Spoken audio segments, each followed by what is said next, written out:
Un rabbin juif a récemment balancé une révélation qui surprend tout le monde. Ils peinent à vaincre les musulmans, et ce n'est pas à cause d'armement ou de stratégie. Le vrai défi, c'est leur force spirituelle, leur lien avec la prière, leur modestie, bref, leur connexion avec Dieu. C'est là qu'on réalise la puissance intérieure de l'islam quand il est vraiment vécu. Même ceux qui s'opposent à lui sont obligés de le reconnaître. Assalamu alaikum chers frères et sœurs, voici encore aujourd'hui avec une nouvelle vidéo d'un rabbin qui parle d'islam, mais attention, ce qu'il dit, c'est fort. Il mentionne Ismaël, autrement dit les musulmans, comme étant les plus coriaces, pas à cause d'armes, mais à cause de leur énergie spirituelle. Il explique qu'ils viennent d'Abraham, donc ils ont hérité d'un pouvoir, celui de la prière. Ce coach, cette force invisible, c'est ça qui fait trembler. Et il ajoute que ces gens-là, les musulmans, sont prêts à mourir pour leur terre. On l'a bien vu d'ailleurs, quand ils sont entrés au début du conflit, ils galéraient. Les Palestiniens arrivaient, collaient un truc sur les tanks et partaient en courant et boum. Ce courage, ce détachement du monde, ce n'est pas quelque chose que tu peux combattre avec des drones.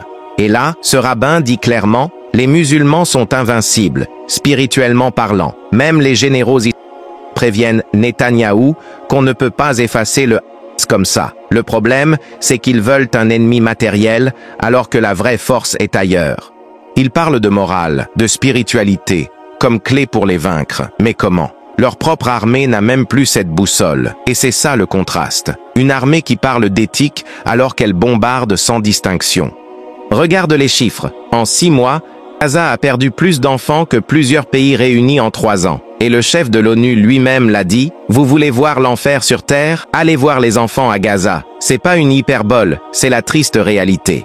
Et pendant ce temps-là, certains débattent encore sur le voile, la barbe ou la tenue des musulmanes. Mais même des non-musulmans comprennent le pouvoir derrière la pudeur. Une femme russe, qui pratiquait la magie noire, a avoué que les musulmans sont très difficiles à atteindre. Elle explique que les musulmans ont une sorte de dôme spirituel autour d'eux. Pourquoi? Parce qu'ils prient, ils font leurs invocations, ils sont connectés. Ils ne sont pas accessibles aux forces obscures aussi facilement que les autres. C'est fou quand tu y penses.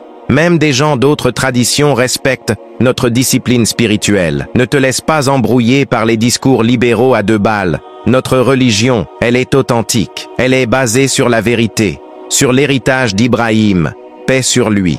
La shahada, les 5 prières, la propreté, la pudeur, tout ça fait partie d'un ensemble puissant. Et pourtant, ce sont des non-musulmans qui nous rappellent à quel point c'est fort. Parfois, il faut que ça vienne de l'extérieur pour qu'on réalise la valeur de ce qu'on a. Pour ceux qui disent « j'ai de la magie noire sur moi » ou « je sens une mauvaise énergie », ne paniquez pas. Il y a plein d'applications avec les adhkars du matin et du soir. Et c'est pas juste pour réciter. Ces formules protègent vraiment, comme des boucliers invisibles. Certains savants ont remarqué que des chiffres comme 11, 22 ou 33 reviennent souvent dans la sorcellerie. Et justement, les 3 dernières sourates du Coran, qu'on récite pour se protéger, ont aussi une structure marquée. Ce n'est sûrement pas un hasard. Le Coran est une arme spirituelle, même contre les forces invisibles.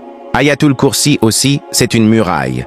Shaitan lui-même, attrapé, a avoué que c'est la meilleure protection contre lui. Et le prophète, paix sur lui, a confirmé que c'était vrai, même si l'info venait d'un shaitan. Voilà à quel point c'est puissant. Alors les frères, les sœurs, ne minimisez pas vos invocations. Même si vous êtes fatigués, même si vous comprenez pas chaque mot, accrochez-vous, faites votre part et Allah s'occupe du reste. Notre religion, c'est l'équilibre. Ni dans l'excès du déni comme les Juifs vis-à-vis de Isa alayhi salam, ni dans l'exagération comme les chrétiens. Nous, on est au milieu. Il était messager, pas Dieu. Et dans tous les aspects de la vie, l'islam vise le juste milieu. Subhanallah, c'est une religion complète, équilibrée, ancrée. Et quand même nos opposants nous le rappellent, ça veut dire quelque chose. Alors les gars, partagez cette vidéo. Parce que oui, entendre ça d'un imam, c'est bien. Mais l'entendre de la bouche d'un rabbin, là, ça frappe autrement. Qu'Allah nous guide et nous renforce. À très vite, assalamu alaikum.